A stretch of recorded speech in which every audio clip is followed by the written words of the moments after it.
Assalamualaikum warahmatullahi wabarakatuh.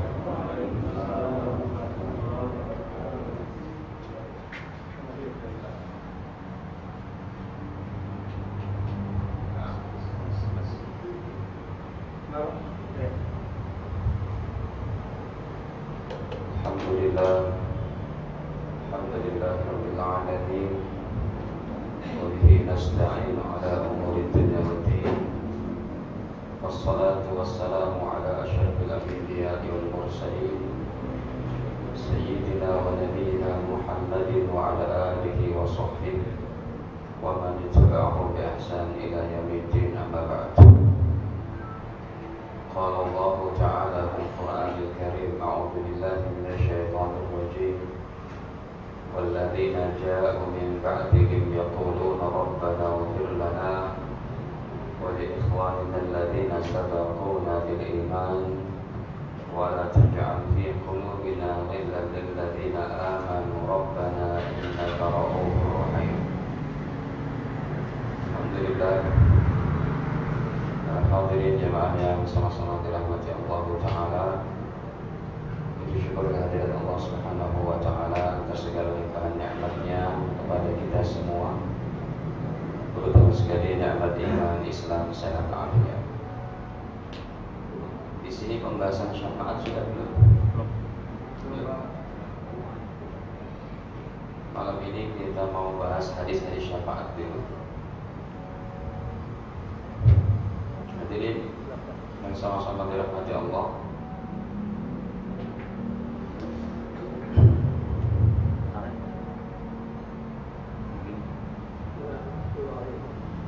syafaat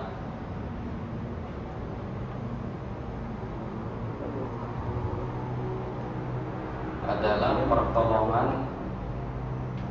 atau pembelaan kepada seorang hamba beriman di akhirat nanti.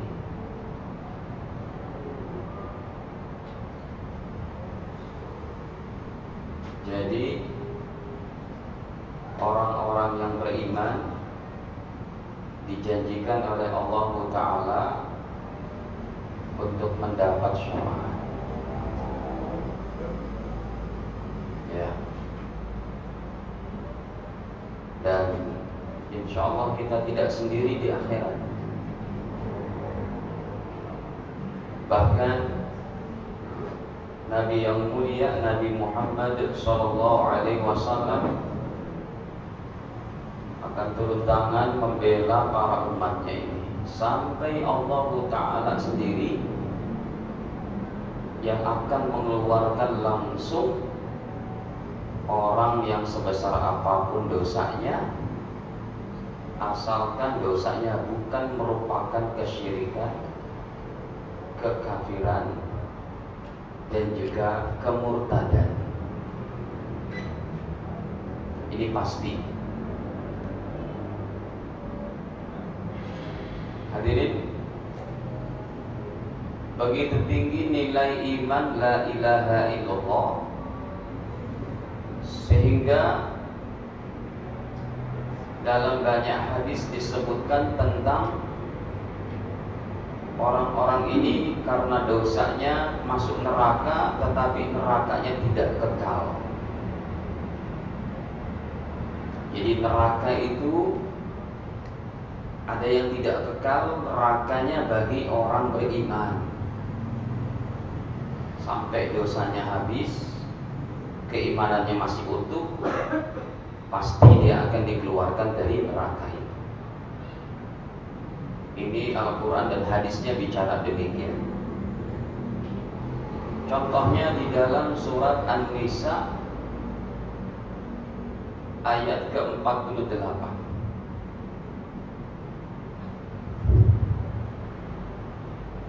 Allah Subhanahu wa Ta'ala berfirman, Innallaha la yaghfiru an yushraka bih. Sesungguhnya Allah tidak akan mengampuni dosa ayyushraka bihi, kalau dosanya itu syirik. Jadi kalau dosanya syirik nggak diampuni.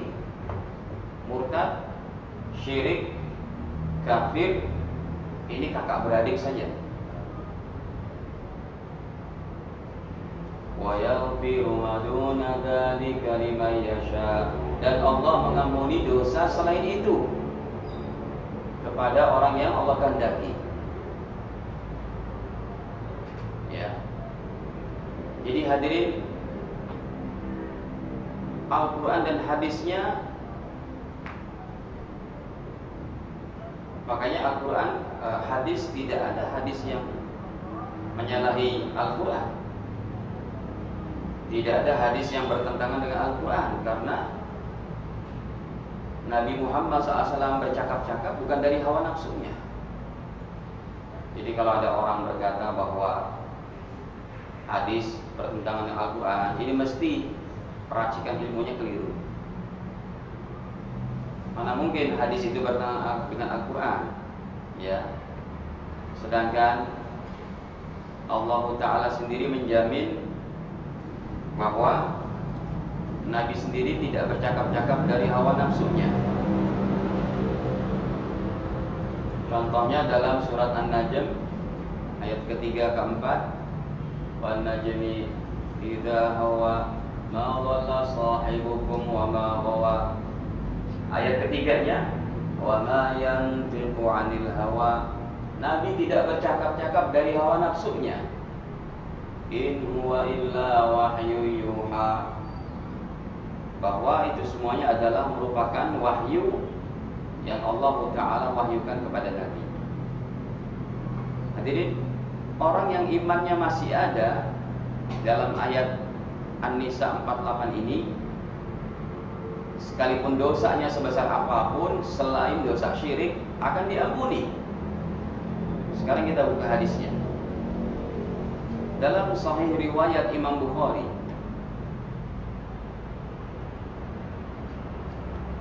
Nabi yang mulia sallallahu alaihi wasallam bersabda, nomor 44, masih awal-awal Sahih Bukhari. Qala Nabi sallallahu alaihi wasallam, beliau bersabda, yakhruju minan nar, akan keluar dari neraka, man qala la ilaha illallah, siapa orangnya yang berikrar mengucapkan la ilaha illallah, tidak ada Tuhan yang patut disembah, ditakuti, dimintai pertolongan, dimintai hajat-hajatnya kecuali Allah. Masih ada imannya itu, masih ada tauhidnya itu, kata Nabi, yakhruju minan nar, keluar dari neraka. Ya, man qala la ilaha illallah, siapa yang berikrar la ilaha illallah, wa fi qalbihi wazna sya'irah, wa fi qalbihi, sedangkan dalam hatinya waznu sya'iratin min khair, hanya sebesar ada kebaikan sebesar biji gandum. Ini orang Islam, Pak, kebaikannya cuma sebesar biji gandum, kira-kira ngapain aja hari-harinya itu ya? Cuma main gaple aja hari-hari kali. Masa iya kalau orang sholat berjamaah rajin kebaikannya kayak begini? Tidak. Tapi ketika dia tidak pernah berikrar murtad, dia tidak pernah berikrar menjadi orang kafir, dibilang murtad dia nggak mau, berarti masih ada imannya. Cuma yang dosa besar sekali karena meninggalkan apa? Kewajiban-kewajiban. Tapi Nabi katakan yakhruju minan nar.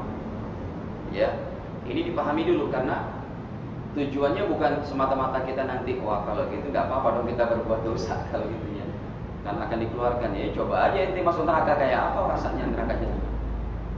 Neraka api di dunia ini, kata Nabi, itu satu bagian daripada 70 api neraka jahanam dalam hadis Sahih Bukhari yang lain. Pak, ini Pak tukang sate itu Pak ya, coba aja baraknya dipegang, itu belum berapa sederajat dari panasnya api yang untuk mendaur ulang besi-besi karatan di mana tuh? Di Pulau Gadung sih. Hadirin, akan keluar dari neraka jahanam siapa orangnya yang dia pernah mengucap la ilaha illallah dan tidak pernah berikrar kafir, wa fi qalbihi waznu sya'irah min khair, sedangkan dalam hatinya cuma ada kebaikan sebesar biji gandum, pasti akan keluar. Ya, wa yakhruju minan nar, dan akan keluar dari neraka. Man qala la ilaha illallah, siapa yang pernah mengucap la ilaha illallah sampai matinya dia tidak menduakan Allah. Wa fi qalbihi waznu burratin min khair, sedangkan dalam hatinya ada kebaikan hanya sebesar biji jagung. Biji jagung itu kalau kita lihat setengah biji sawi, lebih kecil lagi. Kalau yang terakhirnya lebih kecil lagi, kata Nabi. Wa yakhruju minan nar, pasti akan keluar dari neraka. Man qala la ilaha illallah, siapa orang yang pernah berikrar la ilaha illallah, tidak pernah menduakan Allah. Wa fi qalbihi waznu darratin min khair, sedangkan dalam hatinya ada keimanan atau kebaikan hanya sebesar biji sawi. Ya, hadirin, statement-statement seperti ini bukannya kita untuk bermudah-mudah berbuat dosa. Semata-mata Allah dan Rasulnya ingin katakan begitu agungnya, begitu mulianya, begitu tingginya nilai la ilaha illallah. Sahabat ada yang kadang gak setuju dengan statement ini. Sahabat Abu Dar, nih saya bukakan lagi. Contohnya dalam hadis masih sahih riwayat Imam Bukhari.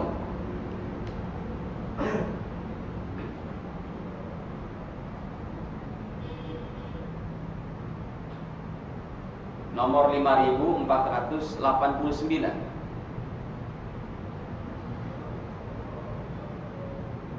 Anna Abu Dzar radhiyallahu anhu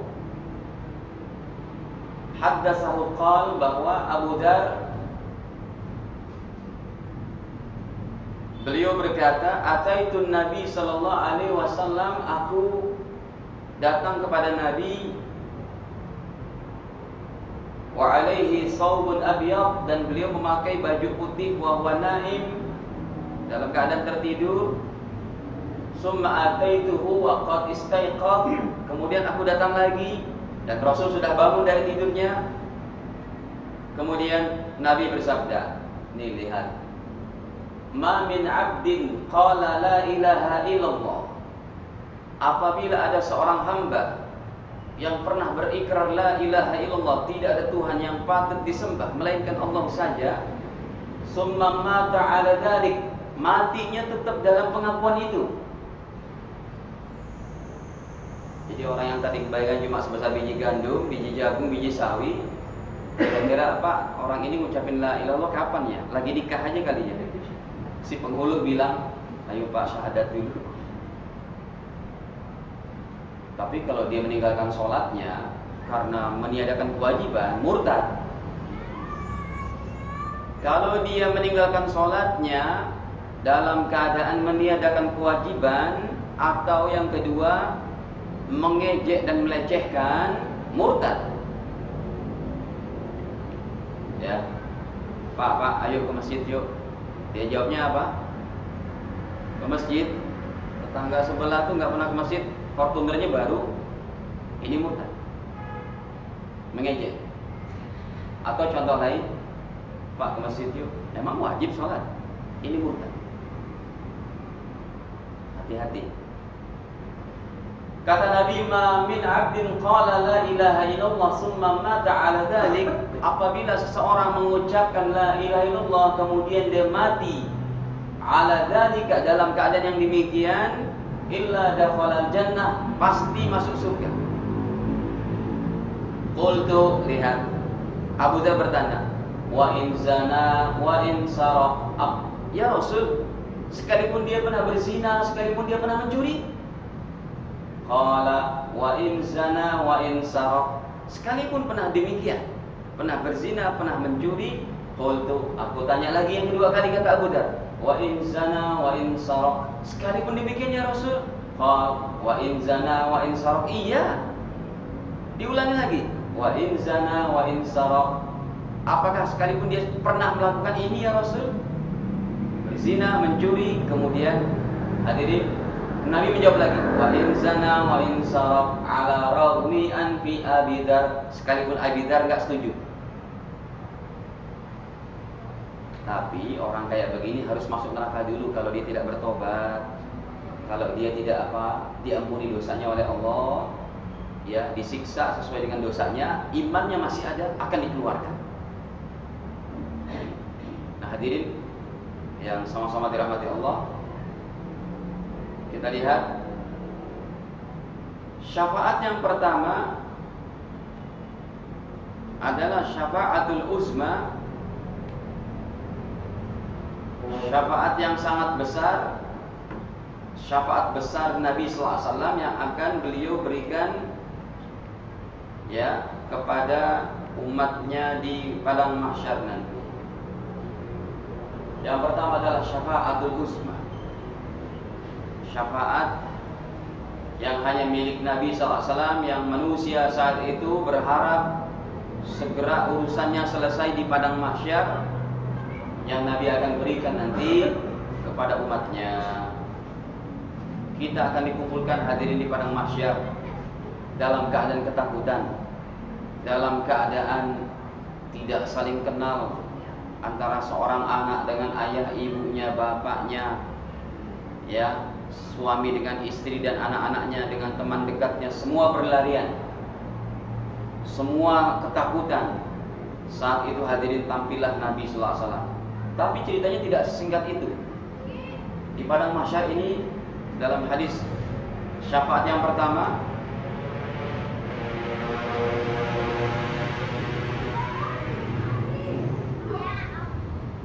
riwayat Imam Bukhari nomor 7001, nomor 4435,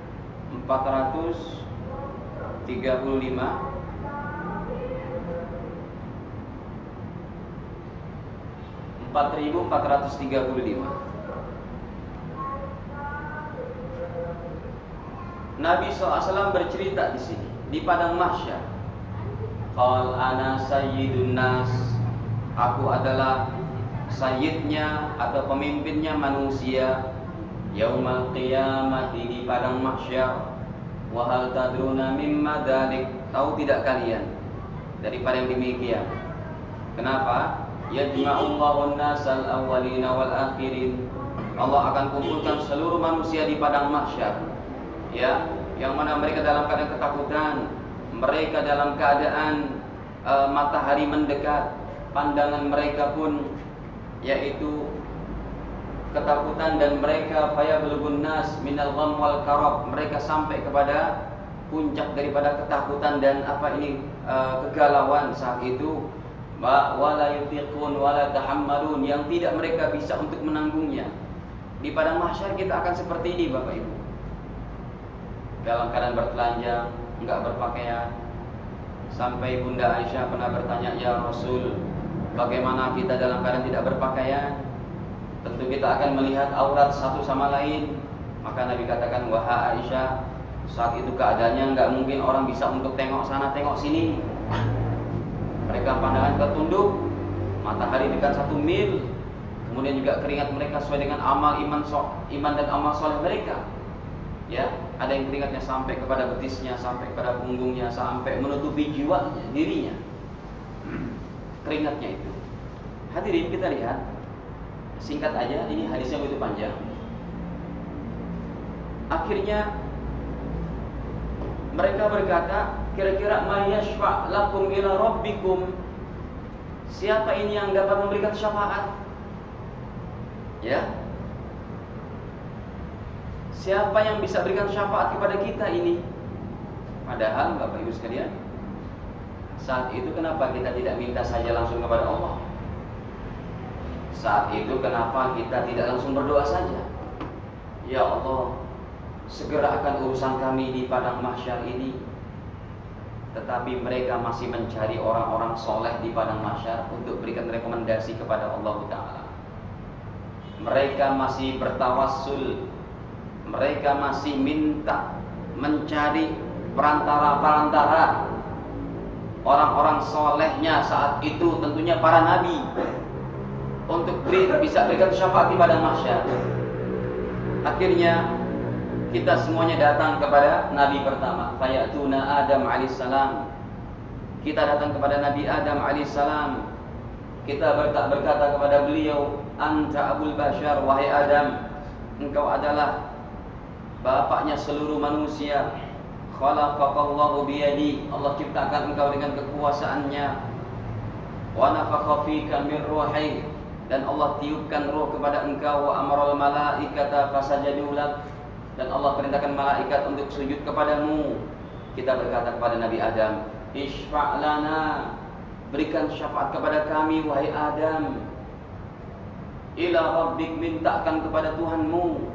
Ala tara ila ma nahnu fi, tidakkah engkau melihat kami dalam keadaan seperti ini, ketakutan?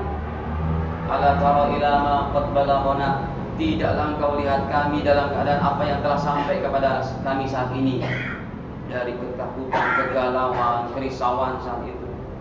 Akhirnya Nabi Adam berkata, panjang memang hadisnya. Yaqulu Adam, kata Nabi Adam, inna rabbi qad ghadiba al-yawma ghadban lam yaghdab qablahu mislahu wa lan yaghdab ba'dahu mislahu. Kata Nabi Adam, hari ini sungguh Tuhanku pada puncak marahnya yang tidak pernah murka seperti ini sebelum dan sesudahnya. Sebelum padang mahsyar dan sudahnya tidak ada murka yang lebih hebat kecuali sekarang. Kita saat itu minta apa kepada Nabi Adam? Minta syafaat. Tapi Nabi Adam rupanya, bagaimana saya akan berikan syafaat kepada kalian? Wa innahu nahani 'anil syajarah, saya dilarang oleh Allah untuk mendekati pohon itu dalam surga. Tetapi pohon itu bukan cuma saya dekati, saya petik buahnya, saya makan. Ini yang jadi Nabi Adam apa? Teringat nanti di padang mahsyar. Ada Pak suratnya dalam surat Al-Baqarah. Ayat berapa? Ayat 35.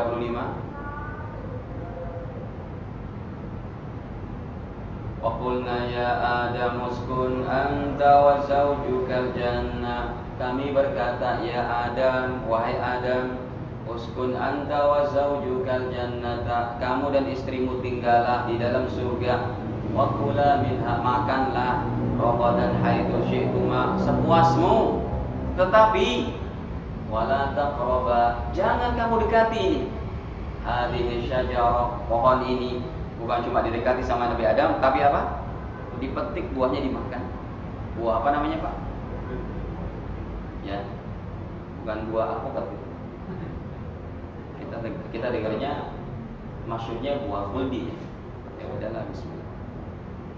Fatakuna minal zalimin, kamu akan jadi orang zalim. Hadirin, dipetik sama Nabi Adam, dimakan, pakaian surga terbuka. Akhirnya beliau bertelanjang sama Bunda Hawa, dan akhirnya beliau mengambil daripada apa? Daun-daun lebar pohon surga, beliau tutupi auratnya. Diturunkan setelah itu ke dunia ini. Kata Nabi Adam, nafsi, nafsi, nafsi, sendiri, sendiri, sendiri. Saya tidak berani berikan syafaat. Dulu saya teringat pernah melanggar perintah Tuhan di dalam surga.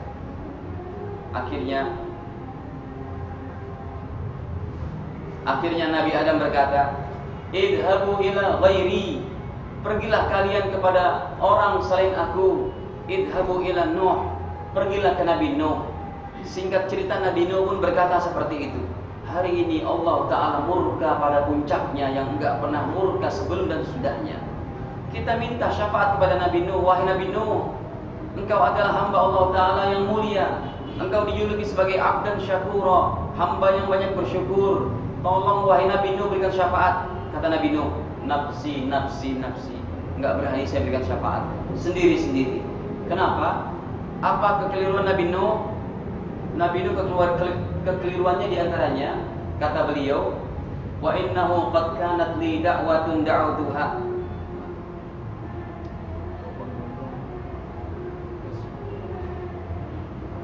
Wa innahu qad kanat li da'watun da'utuha ala qaumi. Sungguh dulu aku pernah berdoa, satu doa yang kayaknya apa? Kejam banget gitu, kepada kaumku. Ya Allah, hancurkan seluruh orang kafir, ya Allah. Matikan, musnahkan seluruh orang kafir yang ada di permukaan bumi ini. Ini yang menjadi Nabi Nuh jadi beban. Beliau tidak berani berikan syafaat. Ya, hadirin, coba kita lihat ayatnya di dalam surat Nuh.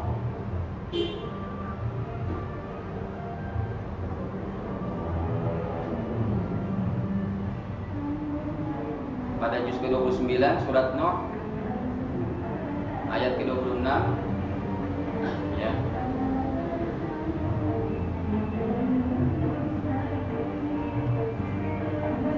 Hadirin,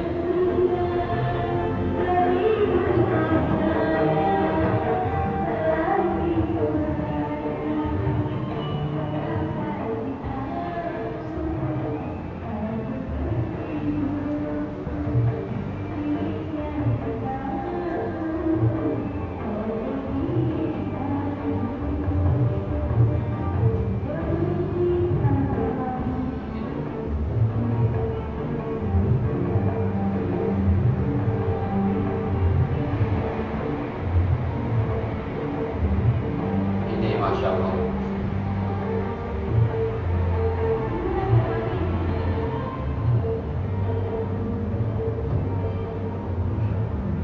Gak ada negeri kita kayak begini, Pak.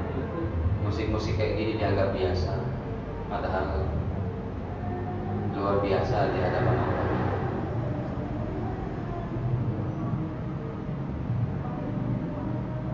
Ya, kalau memang mau bermusik diizinkan oleh Nabi SAW cuma rebana saja, dan itu pun nadanya nada yang mengingat kepada Allah. Kalau alat-alat musik ini, Masya Allah, Nabi katakan akan datang satu kaum dari umatku yang menghalalkan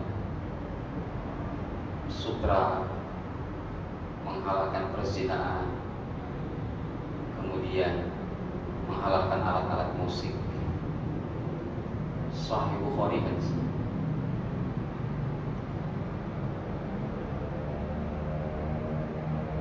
Baik, Nabi Nuh alaihissalam,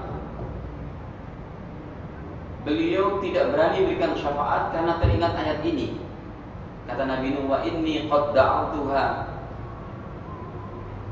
ala qaumi da'watan, satu doa yang saya buat, kata Nabi Nuh, yang nanti menjadi aku malu di hadapan Allah. Apa sih doa Nabi Nuh? Ini doanya. Wa qala Nuh, berdoalah Nabi Nuh, Rabbi, ya Allah Tuhanku, la tadhar 'alal ardi, jangan engkau sisakan di permukaan bumi ini, minal kafirina, dari orang-orang kafir, dayyara, hancurkan semuanya. Ya, hadirin, ini doa Nabi Nuh yang nanti Nabi Nuh menjadi beban. Akhirnya beliau berkata, nafsi, nafsi, nafsi, sendiri-sendiri. Idhabu ila ghairi, pergilah kepada Nabi selain aku. Idhabu ila Ibrahim, pergilah kalian minta syafaat kepada Nabi Ibrahim. Kita tahu Nabi Ibrahim satu-satunya Nabi yang namanya disebut dalam sholat umat Islam sejagat raya sampai kiamat. Allahumma sholli ala Muhammad kama sholli ala Ibrahim. Dan syariat para nabi terdahulu yang paling banyak diadopsi oleh Allah Ta'ala untuk umat Islam terakhir ini adalah syariat Nabi Ibrahim. Berkhitan, haji, ya, kemudian nyembelih kurban. Kita berharap di padang mahsyar nanti, ini belum kejadian, ini akan kejadian nanti. Ya, Ustaz, kira-kira nanti kita di padang mahsyar ingat gak ya kita pernah baca hadis ini? Ya gak tahu nanti gimana.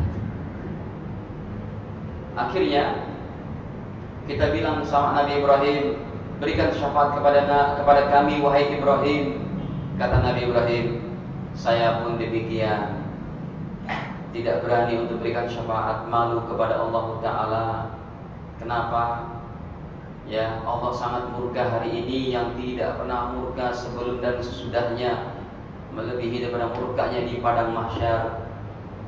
Dan kata Nabi Ibrahim, saya tidak berani berikan syafaat. Kenapa? Wa inni qad kuntu kadibtu salasa kadibat. Kata Nabi Ibrahim, Dulu saya pernah berbohong 3 kali berbohong. Nabi Ibrahim umurnya hampir 400 tahun, berbohongnya 3 kali. Kita umurnya berapa Pak? Berbohongnya berapa kali Pak? 100. Berarti kalau Nabi Ibrahim hampir 400 tahun berbohongnya 3 kali, setiap 120 tahunan baru berbohongnya sekali-sekali. Tapi itu pun berbohongnya bukan berbohong yang seperti apa ini, bohong levelnya para nabi. Ya, 2 dalam Al-Quran diceritakan. Yang pertama ketika beliau dalam surat As-Saffat, kaumnya mengajak Nabi Ibrahim untuk keluar dari kampung itu pergi, tapi Nabi Ibrahim berkata, ya, waqala inni saqim, saya sakit. Akhirnya kaumnya pergi dan Nabi Ibrahim tinggal di kampung itu, nggak ada orang. Yang kedua, beliau hancurkan berhala-berhala yang ada jadi sesembahan saat itu. Semuanya dihancurkan, tinggal berhala paling besar. Dikalungkan apa? Kampak. Akhirnya dalam suratul Anbiya, ya, pada surat Al-Anbiya Allah ceritakan tentang berbohongnya Nabi Ibrahim yang kedua kalinya. Dalam surat Anbiya ayat ke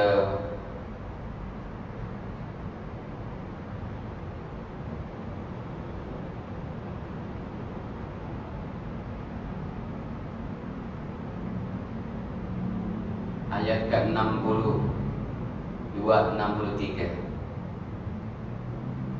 Akhirnya kaumnya Nabi Ibrahim ini melihat berhala-berhala hancur. Kemudian mereka bertanya, qalu a anta fa'alta hadza, apakah engkau, mereka bertanya kepada Nabi Ibrahim, apakah engkau yang menghancurkan bi alihatina ya Ibrahim, Tuhan-Tuhan kami ini wahai Ibrahim? Padahal yang menghancurkan siapa tadi? Nabi Ibrahim. Beliau berkata, qal bal fa'alahu kabiruhum hadza. Kata Nabi Ibrahim, tuh, bal fa'alahu kabiruhum hadza. Itu yang hancurin yang mana? Berhala yang paling besar. Tapi maksudnya Nabi Ibrahim supaya mereka mau berpikir. Ya, akhirnya kalimat selanjutnya beliau berkata, fas'aluhum in kanu yantiqun. Coba tanya orang kamu yang mahat kok, kamu yang buat kepalanya, tangan, kakinya malah disembah. Apa benar itu? Tuh jangan hancurin yang gede itu, coba tanya, bisa enggak? Tapi tetap di dalam perasaan Nabi Ibrahim adalah berbohong yang enggak boleh. Dan akhirnya belum jadi beban. Yang ketiga adalah dalam hadis disebutkan, kalau Nabi Ibrahim ketemu dengan seorang raja dan istri beliau kan bunda salah cantik, ya. Kalau ditanya ini adalah istrimu, istriku, maka akan diambil, akan jadi mudorot. Maka ketika ditanya siapa ini, Nabi Ibrahim tidak bilang ini istriku, tapi hadhihi ukhti, ini saudaraku. Tapi sebenarnya benar ya Pak ya, saudara beriman gitu. Tapi keimanan seorang Nabi tidak menerima ini. Akhirnya Masya Allah Nabi Ibrahim yang begitu solehnya, ya, yang dapat julukan Khalilullah, akhirnya beliau berkata, nafsi, nafsi, nafsi, sendiri-sendiri, tidak berani saya berikan syafaat. Kemudian Nabi Ibrahim berkata, idhabu ila ghairi, pergilah kepada Nabi selain aku. Idhabu ila Musa, pergi ke Nabi Musa. Kita datang ke Nabi Musa. Kalau Nabi Musa ini gelarnya apa? Kalimullah. Nabi Adam gelarnya apa? Sofiyullah. Kalau Nabi Nuh, Najiyullah. Kalau Nabi Ibrahim, Khalilullah. Kalau Nabi Musa, Kalimullah. Nabi Isa, Ruhullah. Kalau Nabi Muhammad, Rasulullah Sallallahu Alaihi Wasallam. Kita datang kepada Nabi Musa. Akhirnya Nabi Musa berkata, sama seperti Nabi-Nabi terdahulu, beliau katakan juga, nafsi, nafsi, enggak berani saya berikan syafaat, sendiri-sendiri. Apa alasan Nabi Musa? Wa inni qad qataltu nafsa lam umar bi qatliha. Kata Nabi Musa, saya pernah bunuh orang. Gara-gara membunuhnya ini adalah orang ini anak buahnya Fir'aun, dari kaumnya Fir'aun, bertengkar sama satu orang dari Nabi Musa, umatnya. Dan umatnya ini minta tolong. Akhirnya yang orang Fir'aun nggak mau dilerai, nggak mau berhenti. Malah dia akan menyerang Nabi Musa. Ditonjok sekali sama Nabi Musa, glok, semaput langsung, cuma sekali tonjok. Ini ada dalam surat Al-Qasas, ya, dalam ayat ke-15-nya.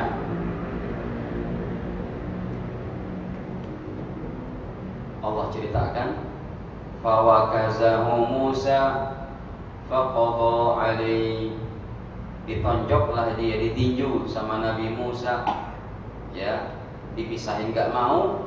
Akhirnya orangnya Nabi Musa tadi minta tolong, ya, fawakazahu Musa, ditinju lah sama Nabi Musa, faqadha alaihi, mati langsung. Ini jadi beban Nabi Musa di padang mahsyar. Kemudian Nabi Musa pun berkata seperti itu, nafsi nafsi, saya tidak berani berikan syafaat, ya, saya tidak berani. Sanalah kalian pergi, idhabu ila Isa, pergi ke Nabi Isa. Nabi Isa pun akhirnya kita datang kepada beliau, dan Rasul bersabda, lam yadkur dzamba, Nabi Isa tidak menyebutkan kekeliruannya atau dosanya. Tapi kenapa Nabi Isa tidak mau memberikan syafaat? Karena Nabi Isa masih hidup dan beliau dipelihara oleh Allah di langit kedua. Dan insya Allah satu saat nanti bersama Imam Mahdi, Nabi Isa akan menjadi hakim bagi umat ini. Beliau akan diturunkan dari langit dan akan membantu pemerintahan Imam Mahdi daripada anak cucu Nabi SAW, dan akan membawa seluruh umat ini menjadi orang Islam, dan akan menjadikan dunia dengan sisinya penuh kesejahteraan sebelum dikiamatkan oleh Allah. Jadi Allah bantah perkataan mereka kalau Nabi Isa itu sudah dibunuh dan disalib. Tidak. Itu ada ayatnya dalam surat An-Nisa ayat 157-158. Ya. Nih, dalam surat An-Nisa Allah jelaskan, wa qawluhum inna qatalna al-masiha Isa ibn Maryam Rasulullah, dan perkataan mereka Yahudi, ya, inna qatalna al-masih Isa ibn Maryam Rasulullah, kami telah bunuh Nabi Isa. Allah jelaskan, wa ma qataluhu, mereka tidak membunuhnya, wa ma salabuhu, mereka tidak menyalib, walakin syubbiha lahum, tetapi orang yang dibunuh adalah orang yang wajahnya mirip sama Nabi Isa. Murid-murid Nabi Isa itu wajahnya mirip sama Nabi Isa. Itu yang diapakan? Yang dibunuh. Pada ayat 158-nya, ya, barrafa'ahullahu ilaihi, bahkan Allah angkat kehadiratnya. Kita untuk memahami ayat ini mudah saja, beriman saja cukup. Ya Allah, Engkau maha hebat, Engkau maha kuasa, Engkau maha segala-galanya. Engkau mampu menjadikan air lautan yang asin jadi manis seketika. Engkau mampu untuk menurunkan hujan yang enggak berhenti-berhenti sepanjang tahun. Engkau mampu ya Allah untuk menahan matahari enggak terbenam-terbenam. Bisa itu bagi Allah. Untuk menjadikan perkara-perkara yang mustahil di luar daripada jangkauan panca indera manusia serta sains dan teknologinya, untuk bagi Allah Ta'ala lebih mudah daripada membalikan tangan ini. Kita balikin tangan kayak begini mudah. Bagi Allah untuk pelihara Nabi Isa di langit kedua adalah sangat mudah. Enggak usah pakai gini, enggak bakal mampu kita. Beriman saja, yakini saja. Hadisnya pun jelas riwayat Imam Muslim, kalau Nabi Isa akan diturunkan oleh Allah di mana? Di Damaskus Timur, di Masjid Menara Putih, untuk membantu pemerintahan Imam Mahdi yang sedang kita tunggu-tunggu ini. Hadirin, akhirnya Nabi Isa tetap berkata, kenapa tapi Nabi Isa tidak berani berikan syafaat? Kurang lebih pemahamannya adalah karena Nabi Isa ini akan menjadi umat Nabi Muhammad SAW. Jadinya kayaknya beliau tidak pantas untuk berikan syafaat. Beliau sendiri yang merekomendasikan, idhabu ila ghairi, pergilah kepada Nabi selain aku. Idhabu ila Muhammadin sallallahu alaihi wasallam, pergi sana ke Nabi Muhammad, minta syafaat kepada beliau. Ini yang disebutkan oleh Allah, ini nabi-nabi yang hebat semua ini. Adam, Ibrahim, Adam, Nuh, Ibrahim, Musa, Isa. Ya, semua tidak berani berikan syafaat. Ya. Nabi Daud nggak disebut, Nabi Sulaiman nggak disebut, Nabi Yusuf nggak disebut. Yang Nabi sebut cuma nabi-nabi yang 5 orang ini. Jadi akhirnya semuanya kita datang kepada baginda Muhammad SAW. Fayatuna Muhammadah, manusia saat itu kita semua datang ke Nabi Muhammad dan kita minta kepada Rasul, ya Rasul, isfa' lana, berikan syafaat kepada kami ya Rasul. Akhirnya hadirin lihat, saat di padang mahsyar Nabi SAW tidak mencari anak, istri, cucu, mertua, menantu beliau. Tidak cari daripada Bunda Fatimah radhiyallahu anha, tidak hanya mencari putra putri cucu beliau Sayyidina Hasan wal Husain, tidak mencari mertua dan menantu beliau Sayyidina Abi Bakar, Umar, Utsman, Ali, istri-istri beliau tidak disebut, tapi yang disebut apa? Faqul ummati ya Rabbi, ummati ya Rabbi, umatku ya Allah, umatku, selamatkan umatku ya Allah. Akhirnya saat itu kita diberikan syafaat, dipercepat keberadaan kita di padang mahsyar. Ini syafaat pertama ya dari baginda sallallahu alaihi wasallam yang disebut dengan syafaatul uzma. Masih ada yang lain? Masih ada 14 lagi. Ada tanyakan Pak? Tinggal 4 menit. Berapa menit lagi? 2 menit lagi.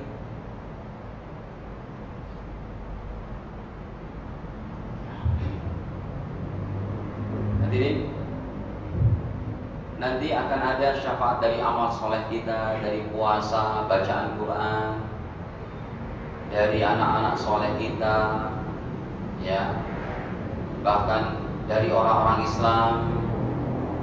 Ya, para malaikat juga akan berikan syafaat sampai nanti terakhir syafaat yang akan Allah berikan untuk umat Islam yang mereka masih ada keimanan la ilaha illallah.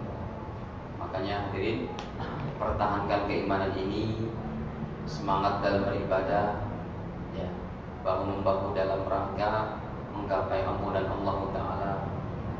Kita bacakan hadis-hadis syafaat ini semata-mata hanya untuk bagaimana supaya kita betul-betul mengagungkan nilai satu keimanan yang telah Allah hadiahkan kepada kita. Iman ini hadiah Pak, kita nggak pernah minta kepada Allah, ini dirawat.